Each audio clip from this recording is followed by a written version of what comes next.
all of a sudden, man, like this obsession to try to fix myself, that very selfish endeavor became an extremely selfless mission. And I realized, look, there's this huge gap between the science that I'm learning in class and the science that people know about themselves. You know, there's this huge gap. Like everything that we know, all the cutting edge science is restricted to a scientific community, a scientific audience. So I became like a scientific translator.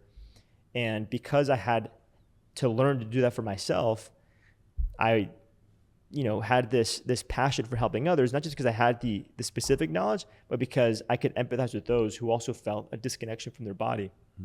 And so anyway, that's how I started making a name for myself. One thing led to another, and that obsession to fix myself became my obsession to help other people. And now I have, incredible recognition, an incredible community, an incredible online audience, and I work with amazing people every single day. So just to finish off that story so people have the context, but I appreciate the opportunity to finish that up. Yeah, of course, man. That's beautiful. And I think going back to someone who is maybe disconnected from their bodies or in a state that you were in back in the day, what are a few things that you would tell them right now in this moment that they could do to get to a better place? Because there's not that much information out there on, in terms of doing that. That's a great question. I think the best way for me to answer that question is, first of all, what not to do. I think naturally, a lot of people spend time on their phone, on social media, looking for answers. And I think it's very easy to get caught up in what seems sexier, what's trending. And they've probably heard this before. But, the way that the algorithm works is it's really good at feeding you what it thinks that you want. But a lot of the stuff that,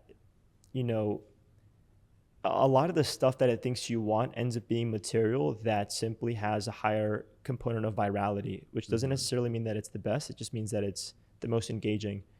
And that's not, in my opinion, the best way to approach your health or what's right for you. I think every single person listening should do regular testing, blood testing. They should probably do a genetic test, maybe get a wearable device, and they should try to actually pick up on the underlying physiology.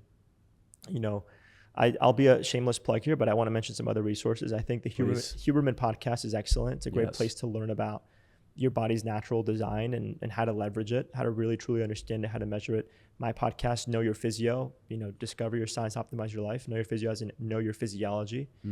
There's incredible, books. There's a lot of YouTube channels. I think the best format for learning is a format like a podcast or a YouTube channel, like something where you can actually digest plenty of information rather than just kind of going by whatever's clickbait and 30-second material is going to be entertaining for a little bit and then you swipe, see what's next.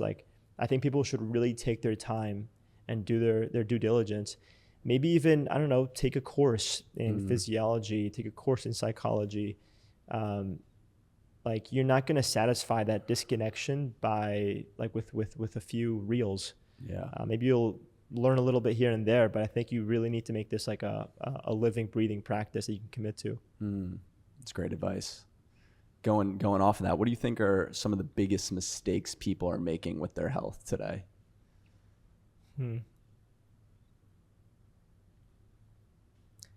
Some of the biggest mistakes. Can you potentially get more specific?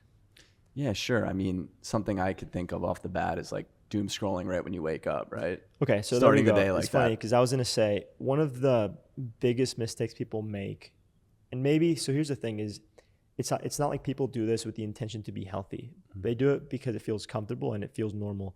It's bringing their phone into their bedroom. I think that's one of the biggest mistakes people can make. Ending your day with something that is inches from your face, emitting blue light and EMF, and it's something that you psychologically associate, not just with pleasure, but also with responsibility and access to you, something that can disrupt your sleep, something that can immediately put you in a state of shock. Let's say your boss calls you or someone calls you in a state of emergency. It's funny, my parents once told me, because I have my phone, as you know, on Do Not Disturb pretty much 24/7. Oh, we know. Yeah. The only people that can bypass that, there's a setting on iPhone where you can do this. It's my parents, my brother, and my girlfriend, and my business partner. I want to get on that list one day. That's funny. It's funny. I'm actually getting one of my friends on that list. Yeah. We had a conversation about this yesterday. But the point is, I added them to that list because at one point I wasn't answering any calls from anybody. I was constantly on Do Not Disturb because as soon as I get distracted with my ADHD, I've spent an hour on my phone and I'm like, where did the time go? Right. So the point is, that I had this like extremely limited access for a while. Not even my parents could call me. And one day my dad said, "You're not dependable. You're not reliable. Like, what if I'm in an emergency?" I was like, "Listen, I love you. If you're in an emergency, call 911. Do not call me, especially while I'm asleep. I'm not the best fit person to help you. Plus, I live 45 minutes away. So don't tell me that. Like, I know you're trying to make a point, but that's just not, I wouldn't even do that. Yeah. I love that you're there for me if I need you, but in an emergency, I first call 911 and then I call you on the way to the hospital or something like that." Yeah. The point is that I understand that there are certain circumstances where it could make sense to have the phone in the bedroom. Like, I don't know, your mom is, God forbid, in the ICU and you need to check up on her, whatever. Of course.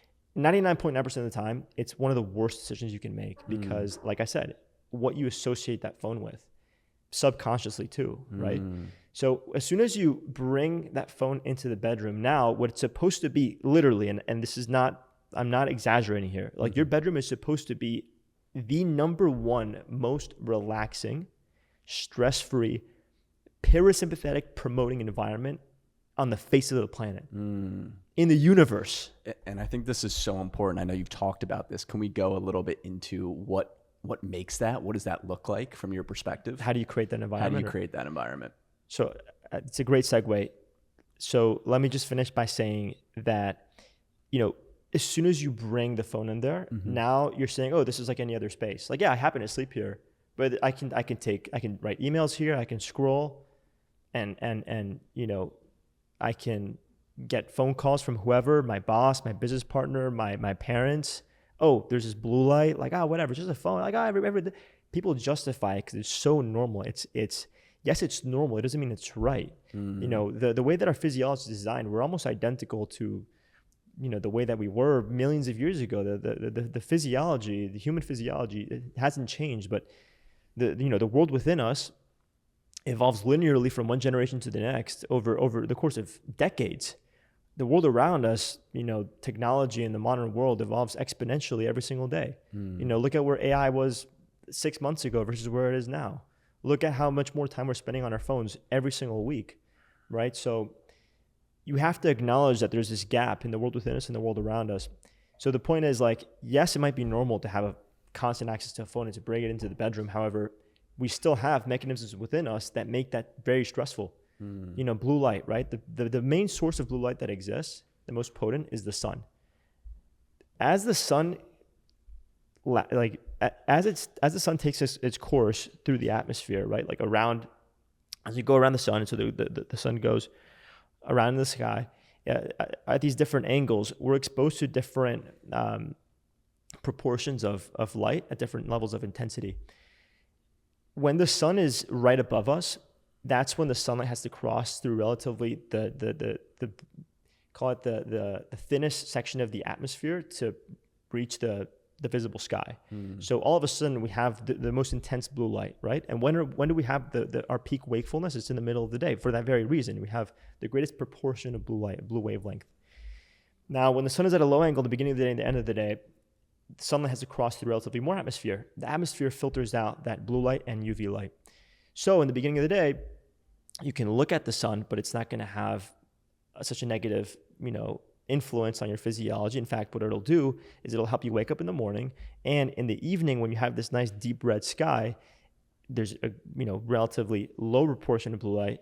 So that absence of blue and that increase in red signals to the body, hey, start to drop off our cortisol, stress hormone levels, and start to accumulate melatonin for sleep, right? Your phone is like the sun in the middle of the day. Your phone has a disproportionate amount of blue wavelength that it's emitting, okay? And so we don't want to be staring at it right before bed. No, not at all.